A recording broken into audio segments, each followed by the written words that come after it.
That means we're live. Hey, everyone. We are live here, live from the edge. I'm Bruce Gibson. And with me, as always, Brandi Jackala. Hey. Yeah, she's waving. Hi, See, guys. This is why you have to watch the live show, because then you can actually see us and her waving. And it's really great because all these times I have done podcasting with you, Brandi, I've noticed there's a clock on your wall behind you, but I've never paid attention to it. But now I am, because this is great, because now I can see how we're doing time wise. Yeah, well, that one is a little bit fast. I noticed it's about 5 minutes fast. Yeah, it keeps gaining time without my permission, and I just haven't bothered to take it down and set it again. So about 5 minutes ahead. That's okay. Just don't talk 5 minutes ahead of me, because then the show will be all freaking messed up. Oh, stop with the temporal things. I've had a long day. Oh, Janeway. I don't know why I said that. Okay. Hey, so this is a weird situation, because if anybody's tuning in live, or if anybody's listening to this as a podcast, seeing it drop on Saturday instead of Friday, do you know what? There's a reason for that. And the reason is that we were live Thursday night, and I still hadn't seen the Brightest Star because it was not showing up on CBS. Yeah, that was fun. But you saw it, Brandi, because it actually showed up in Amazon for you. Yeah, it showed up on the CBS All Access channel on Amazon, and it actually showed up about 10 minutes early. So, yeah. Wow. See, there you go. And it didn't show. And the Calypso, it was the other way around. It showed up for me on CBS, but wasn't showing up on Amazon for you. Exactly. And true to their word, Amazon, when I contacted them about this problem, they fixed it pretty much immediately and said it would not happen again. And so far, they have been true to their word. So we'll see what happens next month. Yeah, well, and I knew it wasn't anything on my end, because first of all, I went on the website and it wasn't showing up. I was like, okay, let me do my iPhone. So I went to the CBS app on my iPhone. It wasn't working there. Then I went to my Apple TV. It wasn't working there. Then I went to my Roku and it wasn't working there. And then I went on Twitter and saw people tweeting, where is it? Where is it? Where is it? And then we had Justin and Becky show up in our chat, and they were the only ones for a live show. And they were like, where is it? And we were like, you know what, we need to postpone it. So there we are. We're on Friday, 24 hours later, and I have seen it now. Good, because it helps to do that when you have to talk about it live. I was prepared to go live with you and just have you talk about it, and I was going to ask questions. No, I was not comfortable with that. I was not comfortable with that at all. Well, I guess we can talk about, so as I mentioned, this is the short treks, The Brightest Star, about Saru, and I've seen it 3 times now. Me too. So I feel prepared. Ooh, 3. Yeah. Okay. I think before we go into it, let's just look in the chat, because they have been crazily active right now. Yes. Is crazily a word? Yes. Okay. Crazily active. I'll just edit that out. Oh, wait, we're live. Okay. Yes, unfortunately, no editing. Okay. Let's see here. Oh, Justin Ozer has a good question for Dan Gunther, because Dan usually comes in on the live show, but he hasn't seen the episode yet because he sees it later in Canada on something else. I can't remember now. Wait, no, it's on Space the night of. It's on the other thing. The thing and the stuff. Other thing. Other thing. So, yeah. So we'll have to see if Dan has actually watched. Oh yeah, he says he just finished it. It's called Crave, right? That's what he watches it on. Oh yeah, that's it. It's Crave, yes. So, and Becky says, well, The Brightest Star is the best short treks yet for me. Ooh. That's good. Would you say that, Brandi, for yourself? I have trouble elevating one thing above all others. So I have enjoyed each one. Each one has been very different. Each one has had a different story to tell and a different feel to it. And so it is difficult for me to say this one is better than all of the others for me. I have loved every single one of them, but I cannot say one is my favorite, because they're all so different that it's difficult for me to compare. So it's unfair for me to choose one as a favorite. I just love them all. So That's wishy-washy, I know. no, because that's how I feel about all the series when people are like, "Oh, which is your favorite Star Trek series?" And I'm like, I can't pick. Agree. Yeah, but this one I can pick on the short treks because I did think about this today. Oh, I did you? I love them all too, but I actually think this one would probably be my favorite one, and I think that's for a couple of reasons.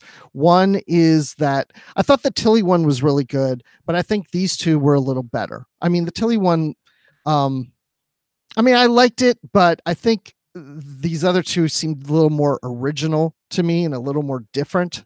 And I think maybe because it's not just a crew member on the ship. Mhm. So, but this one gives a lot of history to Saru and the Kelpians. And that's something that's going to resonate for years as we talk about Star Trek Discovery and the Saru character. Yeah.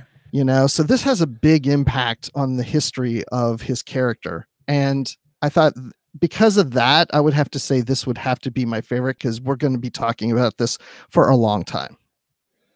That's fair. And it puts a lot of things into context as far as Saru's behavior, Saru's actions, everything we've seen so far of Saru or read about in the books, as the case may be, if people have read the books. You get a lot more insight that way as well. Of course, we can't call the books canon, but it's I still, can.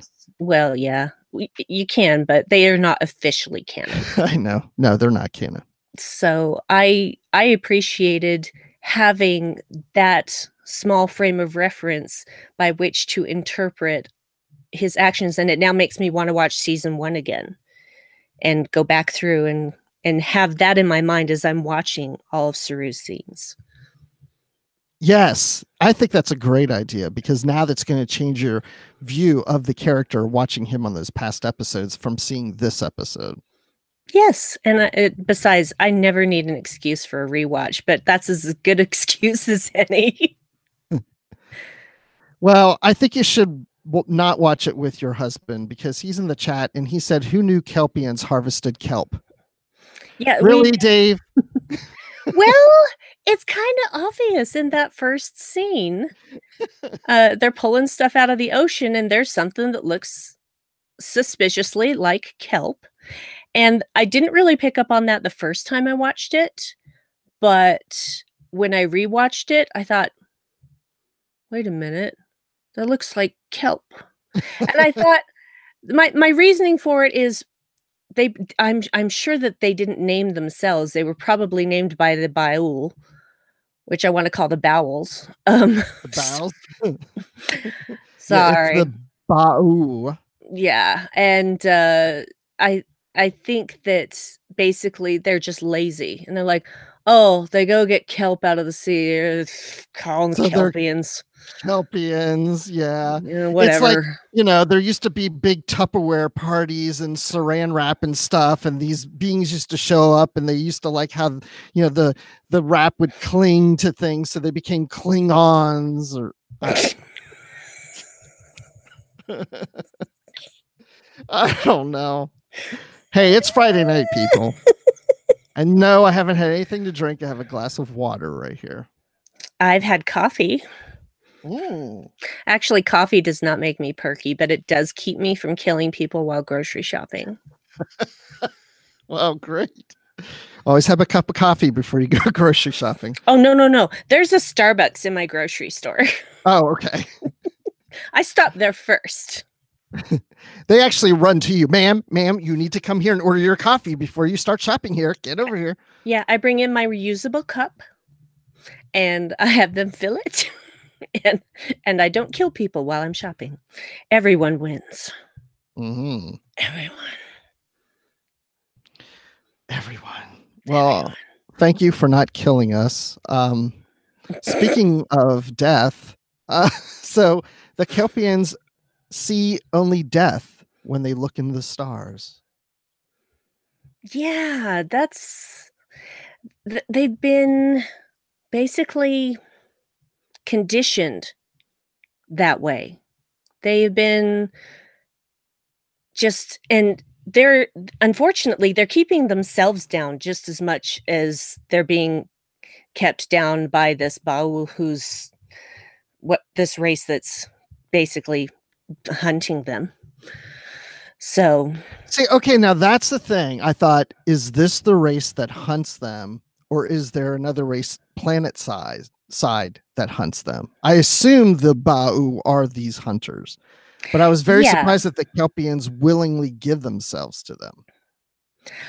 I really don't think it's a willing thing because again, I think they've been conditioned into this mindset.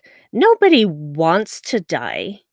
Not really, unless Mhm. you're, like, really sick and suffering and there's no hope for you. But, a lot of those Kelpians seemed like they were in the prime of their lives, the ones that were sacrificed at the beginning of the episode. And what I'm guessing is that they beam them up and then they put them down somewhere and hunt them for sport, and then that's that. How much sport is it really? Because To capture obviously something you've already captured, yeah. right? Yeah. Something that's just bred to be afraid of you. How is that sporting? How is that satisfying in any way? The bows suck.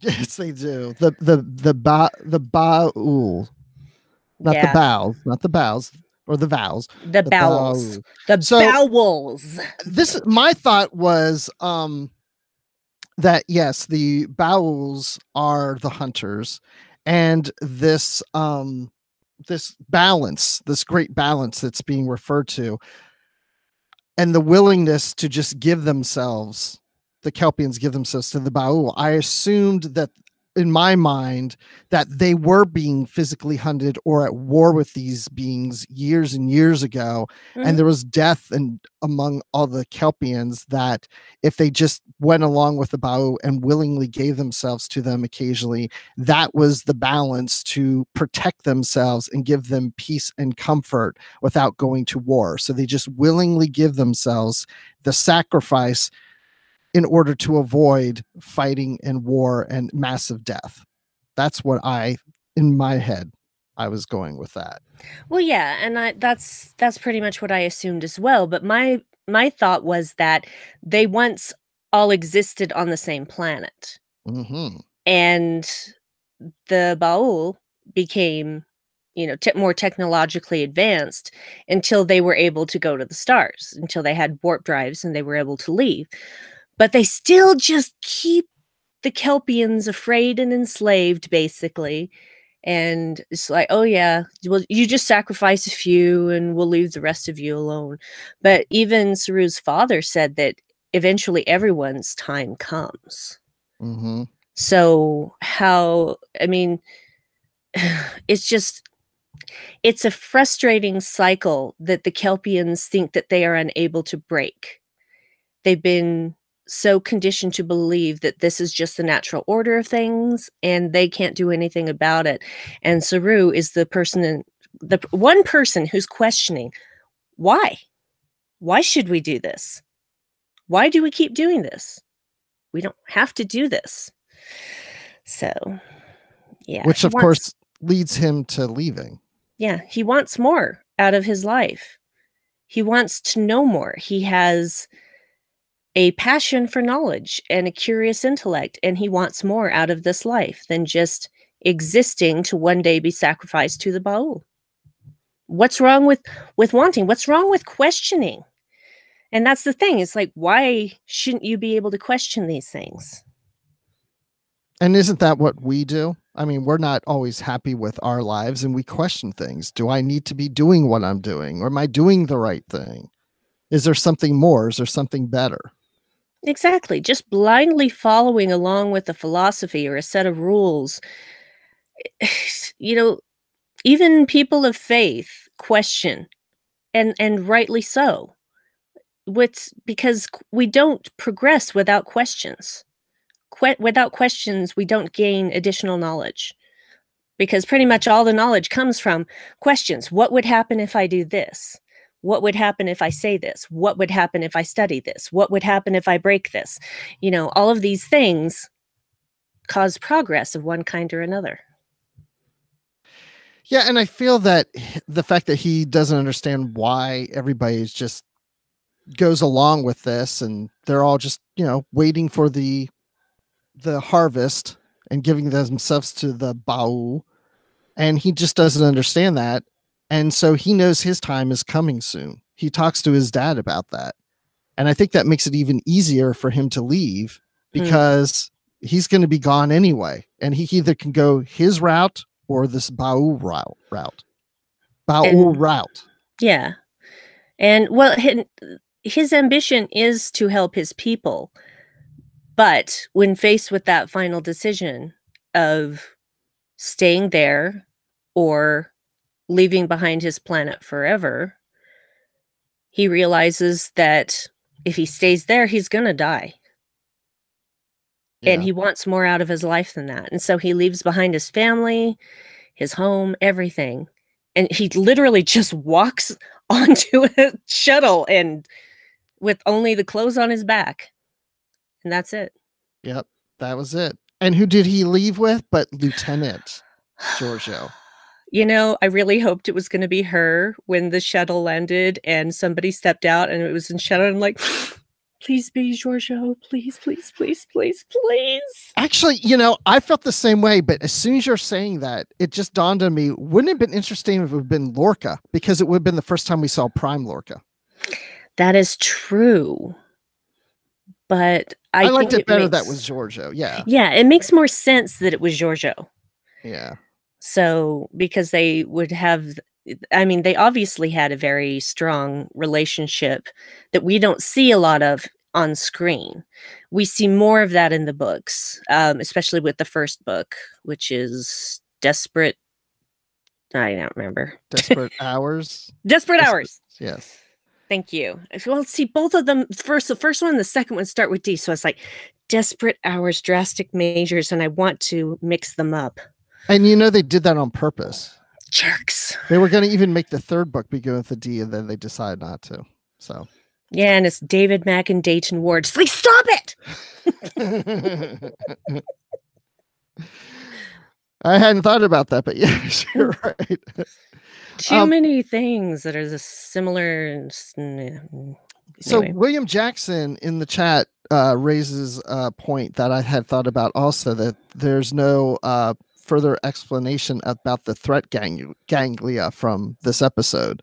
It's still kind of like, how does that work and what does it mean? I mean, we saw some of it used in the episode, but we really are still kind of learning about it. Mm-hmm. We are, and I think some people have mentioned, let me see if I can find it, going backwards. No, you're 5 minutes fast. I know. Justin brought this up actually earlier in the chat, and he says the novel Fear itself talks about the threat ganglia and that Saru is still learning when they should come out and when they shouldn't. He is able to control them to an extent. Yes. Oh, but that's not canon. Yeah, but I still use it as a resource anyway, so. Absolutely. But yeah, it's like, I didn't really care because the threat ganglia is one of those things that was kind of problematic in season 1, and I hope that they fix that a little better in season 2. I don't know if fix is the right word. Streamline it. I'm not really sure what the right word is to describe that, but I feel like it's like, okay, wouldn't his threat ganglia have come out during that? But I mean, his threat ganglia came out when the shuttle landed. Yeah. I think it's, again, a conditioned response. It's like anything new and different, fear. So, because people who are afraid are easy to control. Keep people afraid and you can control them forever. So, yeah, I feel like you can control me because I'm afraid of you. Anyway, so oh, that look. Let's go into the next thing. What else is anybody else saying in here? Oh, Daniel's Hot Topics is asking. By the way, Daniel's Hot Topics, I saw you mention earlier that you were at Walmart tonight, and so was I. And I never go on a Friday night. It was a scary experience. But anyway, you're saying, are we going to talk about the new Picard series, rumored to be Star Trek Destiny? No, that's not the purpose of the show. So, but Yeah. no, I will address that. I don't know if it'll be called Star Trek Destiny, but I don't know if we'll even do a live show. I'm sure there'll be some kind of live show here on Trek FM. I don't know if we'll be involved or not, but I'm certainly excited about a new Picard series that's coming out in a year. We got that news recently too. Yeah, they said end of 2019. Yes. So I don't know what end of 2019 means. I'm assuming it means December of 2019. December 31st. New Year's Eve. Here's your New Year's Eve present, Trek fans, because we know you're not going to go out anyway. So why not stay in? We told you it was coming. Yeah. Yeah, we told you. We told you. Just stay in and watch CBS All Access. So Justin's wondering what the Baul will look like. Oh no, he's saying, I wonder what this looks like from their perspective. I read it as he wondered what they look like, which, by the way, wonder what they look like. Do you think we ever seen the Baul? Honestly, I don't care that much.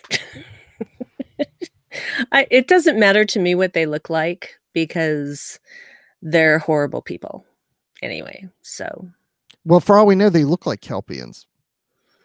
I don't know. Because you said they could be from the same planet. What if Baul isn't necessarily a race of beings? Well, I mean, Saru was asking, do they have wings? Like he'd never seen them. Yeah. I'm going to say that they probably were the dominant species of the planet and looked different. So that's my guess. But I don't know. It's one of those things where I'm just like, unless you're going to, interfere and stop them from harvesting the Kelp Ians, I don't really want to see them. So, and that's something that I find interesting is how Georgiou had to really work with Starfleet in order to even come and find Saru. Because when you think about it, yes, they're a pre-warp civilization, but they have a civilization that has gone to the stars, who has warp technology and obviously transporter technology and all that things. They're basically stunting the evolutionary growth of the Kelp Ians. Yeah. So how is that okay? Because they can be contacted, they can be dealt with. So why is that? Why don't Starfleet do something about that? Why did they step in? They obviously know what's going on. Yeah. I guess it's that nasty prime directive. Yeah, but how is it interfering if they're interfering with the species that already has warp technology? Maybe they are negotiating with the Baul and they haven't come very far with them yet. I don't know. But then again, what's going on right now during current day discovery? Is Saru's people still being treated that way? Are they still giving themselves to the harvest? Well, that would be my guess because Saru hasn't been back to the planet, and I'm pretty sure no one else is questioning, especially if Saru's dad is still around, basically threatening everyone, like low-grade threatening. So, and he can't go back. No. Georgiou said you can't go back, which tells me that he will go back.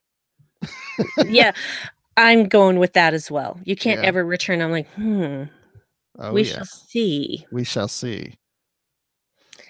But I got the feeling just from, and I may be reading a lot into this, but I got the feeling that other things that fell off the Baul ship were things that Saru had messed around with before.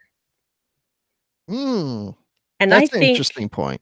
I think because when he was taking apart that bit in this episode, he had all of these different little pieces of papyrus that had writing and drawings on them. Yeah, I was wondering about that. And so my feeling is that every time his father has found one of these things, and then he's telling Saru to destroy it, get rid of it later because it's forbidden. And it's like his dad suspects what Saru is doing, but can't really prove it. And so, he tells Saru to get rid of it, and Saru says, I'll do it after my work is finished.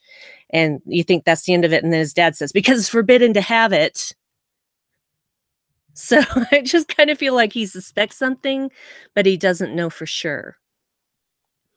And so, Yeah, yeah. that could be. Yeah, definitely. But I feel That like, he's played with other parts that he's found. Yeah. yeah, that was the feeling that I got. And he was just kind of waiting for something that he could try to use to see if he could contact other sapient life in the universe besides the Baul. I'm sorry. Every time you say that, I think what you said earlier. The bowels. Yes. It's because they stink. Well, let me continue with the stinky bowels because one thought I had is the only other time we've seen a group of Kelpians was in the Mirror Universe. Yes. Okay. And I thought, well, now that's interesting. How did they end up on the Emperor's ship in the Mirror Universe? And did the Baul take Kelpians in the Mirror Universe and give them to the Emperor or to the Empire or such? Or are the Baus even involved? And I know we don't have answers to that. But, I was thinking, I wonder how this whole thing plays out in the Mirror Universe from what we saw. You see what I'm saying? Like, Yeah. they're always on the planet unless the Baus take them. But in the Mirror Universe, we see Kelpians on a ship. Yeah, and they all look extremely afraid. Unless the Bauls are actually the Empire from the Mirror Universe that are taking Kelpians from our universe to be used in their universe for reasons. For And reasons. for reasons. I don't know what they're using them for besides eating them for dinner. I don't know. I don't know. That seems like a lot of work crossing over to an alternate universe just to grab some Kelpians. It does, doesn't it? It just really does. I think told that my they're- wife that she had that idea once, and I said, that's too much work. We're not going to go into another universe just to grab some Kelpians. Let's just go to the store and get something else. Yeah, I think that they're just grabbing Kelpians from the Mirror Universe. That makes more sense than it's like, okay, hey, we're going over to this other place where everybody's a goody goody to pick up some Kelpians. You guys want anything? Well, Dan Gunther says in the chat that maybe the Empire conquered the Bau, and we're like, ooh, these Kelpians of theirs are tasty. Wonder where they got them from. Yes. Interesting. You know what? I'm sorry, go on. No, you go ahead. No, you go ahead. I don't remember what I was going to say now. Well, Just I know go. what I was going to say. I wish we had a phone number because I love live shows when they take callers. I was just ready to like say, call 1-800 blah blah blah blah, but we don't have that. No, we don't. Oh wow. Anything else? What else do we want to talk about? Well, okay. I had a strong emotional response to a couple of things. Really? Yeah. I know, right? Like when we first see Giorgio, I'm just like, yes. And then Saru deciding that he's going to leave, and that original series fanfare comes in. I'm just like, that was nice. That was beautiful. Yeah, it really, really was. And I really enjoyed this episode. And I enjoyed seeing a bunch of Kelpians. I enjoyed seeing their planet. And I also felt bad for them because I just thought you could be so much more. You could have so much more. And it just made me kind of sad. Yeah. But they are sad. They're sad to just to see them that way. They are a sad race, Yeah, they exist only to be harvested, and they never aspire for anything else. It's just except for one of them.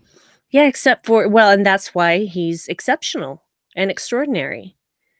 So, I mean, he took something that he knew nothing about, something technological that he knew nothing about, played with it, learned how it worked, and then turned it into a beacon. I mean, could any one of us today do something like that? Much less someone who lived in prehistoric times.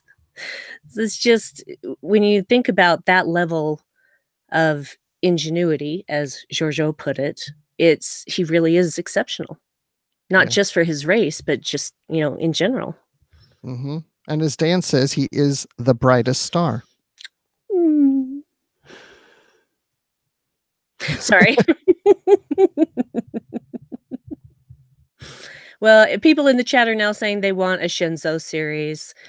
I've said it before, I'll say it again. I'm up for Michelle Yeoh anytime, any place. So, yeah, if it's I would love a Shinzo series. It would be fun to see that crew more, because we only get like 2 episodes with them.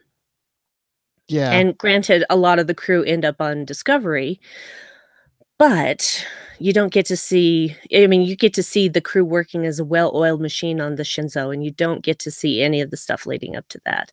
And sometimes that's okay. Sometimes it's fine to start the story. Well, one of the quote-unquote rules of creative writing is start the story as late as possible and end it as early as you can.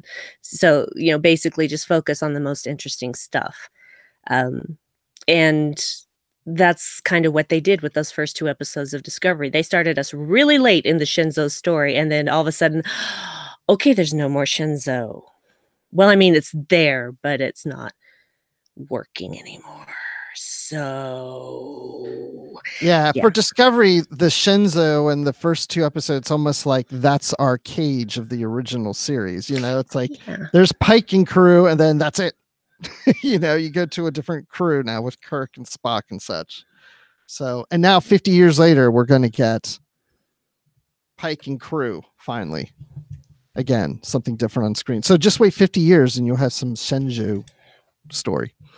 Okay, let's see. That'll make me 95. All right. I'll plan on it. I'll pencil it into my planner. That'll make me 101. We can do it. I'll be a Dalmatian by then. 101 Dalmatians. Oh, Becky wants a Robert April series. Yes. Sure. Why not? That would work. I want him in that big woolly cardigan. Let's have it. Exactly. I want it. I want it, man. I want it. Another thing you said about the music tone, I also like the part where he got the message today and he wrote it, and then you heard the Discovery theme just come up. I love that part too. That was another reason why I was hoping it was Giorgio, even though at that time she wouldn't have been, she would have been on the Shinzo, etc. And it's not, directly connected to the ship Discovery. But I just hoped, I just thought, oh, please, if you're going to have someone making first contact with Saru, it's got to be Giorgio. Who else are you going to have? Just some rando? No. Has to be Giorgio. But I was still very happy when I saw her. Yeah, me too. I was thrilled to see her. And it makes sense that it's her that takes him under her wing, even though she doesn't have wings. And he questions if beings from somewhere else have wings. So there you go.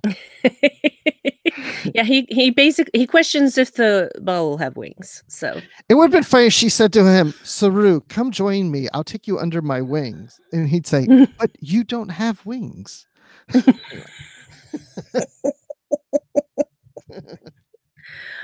Oh, fun. Oh, fun, my. Fun. Is this show over yet? We've gone a half hour now, so we're doing good.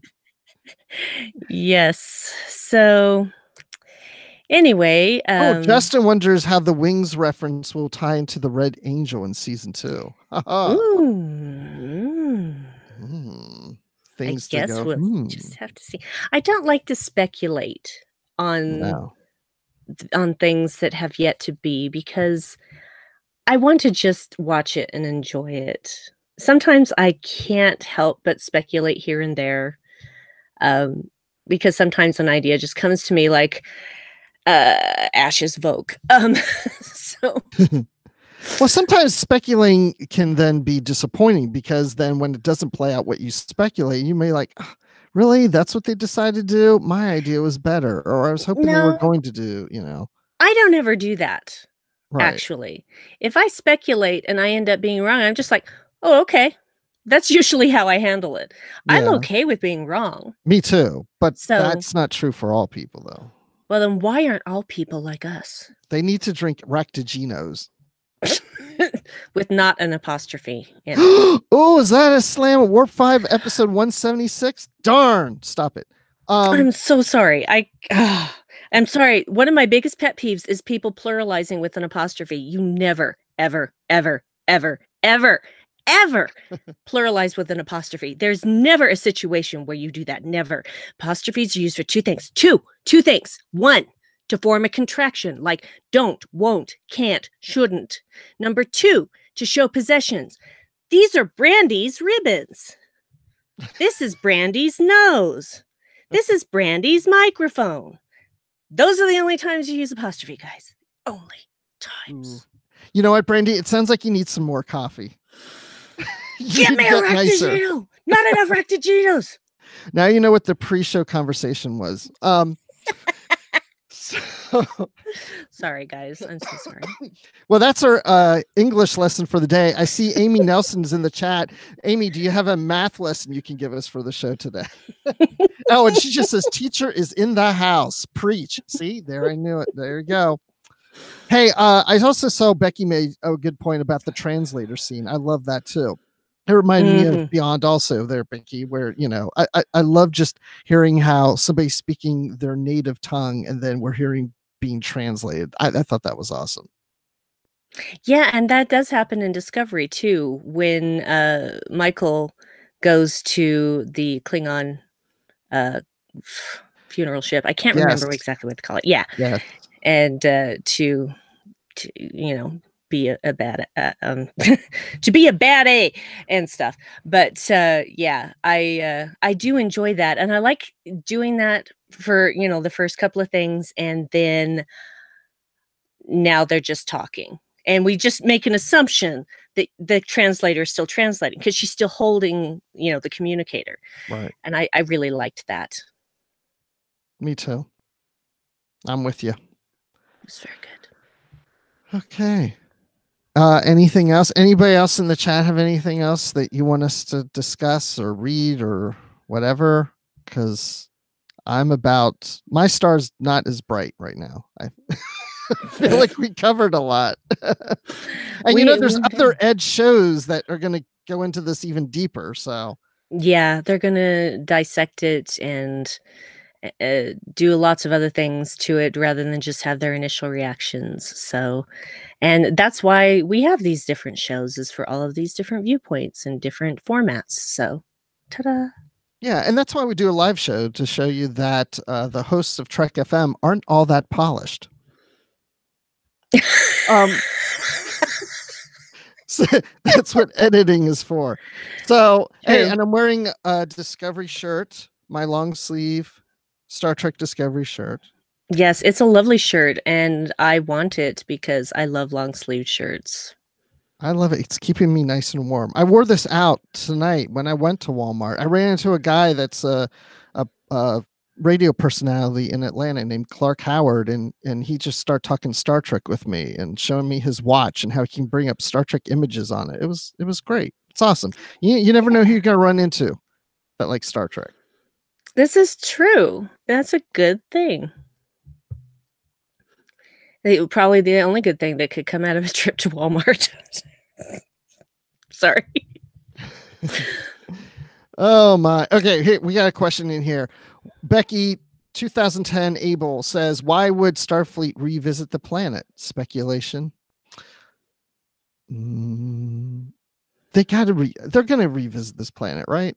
I think that they would have to at some point, because how can they continue in good conscience to allow this technologically advanced civilization to prey upon this race that they have basically kept down for possibly thousands of years and fed on them for thousands of years? How can they in good conscience let that happen? Mm-hmm. There's got to be something involved with the Prime Directive. We've seen things in Star Trek before, and even in the books or something, where, you know, something isn't right and they can't step in, and that's always one of those big dilemmas. The big question, you know, when should we step in and when we shouldn't? Should we let the Prime Directive prevent us from trying to help someone that's in need? You know. Well, let's see. If we if we speculate on why they would go back to Kaminar, like if they were going back to Kaminar in season 2, which apparently may be happening according to Doug Jones. I'd have to go to his Twitter feed to find out. I follow him on Twitter. But a reason why they could be going is possibly because of the whole Red Angel thing. Because that big monolith, where that makes the weird sounds and then makes a lot of loud sounds when it's time for harvest, that had all of that red light in it. So I'm speculating. I'm over speculating, but maybe this whole mystery of the Red Angels is going to lead them to Kaminar at some point. Well, even notice the opening credits all went red to the title, The Brightest Star. You're right. So red is the color of the season. Mm. Ho, ho, ho, Merry Christmas. No. But season 2, red is the color.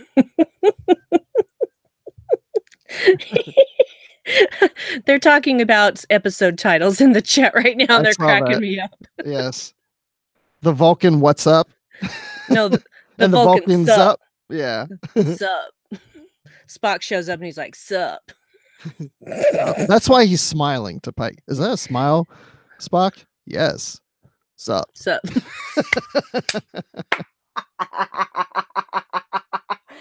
I want that to be in the outtakes so badly. I can't even tell you. That's fantastic. That is. Well, I think we're at a point we should wrap this up. Yep, we should do that thing. We should do that thing. The thing. That thing. That thing. That thing. Okay. Okay, that's your thing. You love doing the closing. I do love doing the closing. I have absolutely no special voice this time. I'm sorry, guys. It's been a week. It's been a tough week. So you don't want to do it as a Kelp Ian and do it in Kelp Ian talk? How would I do that? It's just they talk like anyway, I'll translate.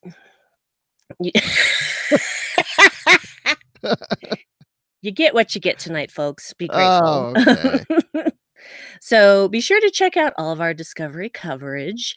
Live from the Edge will air on Thursday for one more time, and that is for the next and last short trek. After that, we are going to move to Friday nights at 10 p.m. Eastern, 7 p.m. Pacific. Our commentary, of course, will be available as Treks from the Edge. Postcards from the Edge will be where they discuss your feedback. You can catch full analysis on the Edge main show, and Notes from the Edge with our own Chris Jones will have links between Discovery and the broader franchise. You'll find all of these in the main feed for the Edge and in the Trek FM master feed. We would like to hear your thoughts on Discovery. And the best place to do that is where? The Babel Conference. And that's our listeners group on Facebook, of course. And there is where Amy Nelson will collect your feedback for Postcards from the Edge. You can also find us on Twitter at TrekFM or send us email using the contact form on our website at trek.fm/contact. Choose to send to a show and choose the Edge. And we'd also like to thank all of our associate producers. Buckle in. It's a long list. I love this. Norman Selau, Tony Robinson, Thomas Paleo, Lisa Slack, Shoaib Mirza, Richard Rutledge, James Muldrow. James Muldrow. Cornelia Reutner, Ryan Malett. I still don't know if I'm pronouncing that right. I can't tell you words. I'm just you can't say anything. I can't words. I'll translate. And then a new associate producer, Chris Trabuzio. Hey, I knew Chris. Yeah, Chris is great. He's also an associate producer on Warp 5, and he loves to join in on the patrons roundtables. He's always fun. And if you would like to help us keep all of our shows going and even become an associate producer, go to patreon.com/trekfm for all the details. Bruce, where can people find you on this vast, vast internet? Well, when I'm not at Walmart on Friday nights, you can find me on Twitter. I'm at Admiral_Rex. That's Admiral with the little underline, then Rex. And you can find me here on the network doing literary treks with Dan Gunther, where we talk about the Star Trek books and comics, and we have authors on and other guests, co-hosts and such. So check that out. And then if you like Star Wars, check out the Star Wars Report podcast. Yeah, we've got some things planned here in December. I think we may even do a rewatch a year later of The Last Jedi, do another commentary. So that could be interesting. So yeah, and then I'm always in the Babel conference. So Brandi, is that where we'll also find you? Is the Babel conference? Yeah, you can find me lurking in the Babel conference. I do that. You can also find me on Twitter at BrandyWine12. Brandy's with an I, 12 is a number. You can find me on the Trek FM network co-hosting Warp 5, which is the Star Trek Enterprise podcast and is very dear to my heart. And also I do a podcast with my awesome husband Dave called the Dark Corner Podcast, which you can find at darkcornerpodcast.com. There are swears in that, so if you don't like swears, then don't listen to it. And I have some stuff coming up in the new year, which I can't really talk about yet, but as soon as I can, you'll hear about it. So there. Ooh, a tease. Juicy danglers. Ooh, danglers. Kelpian danglers. I knew you were going to do that. Hey, that means on our next live show, your news will already be out. Possibly. So we'll have to see. Tune in next time, everybody, for possible news. Yes. All right. Well, I say we say what we always say, which I don't remember. Oh, alive, long, and prosper. And keep calm and disco on. All right. Bye. We'll see you guys in January. Oh, yeah. When is that? But January 3rd. So we'll be on that night, right? Yep. Yeah. January 3rd. Yep. Bye. Yeah, I can do it with both hands. Okay. Bye, everybody. Bye.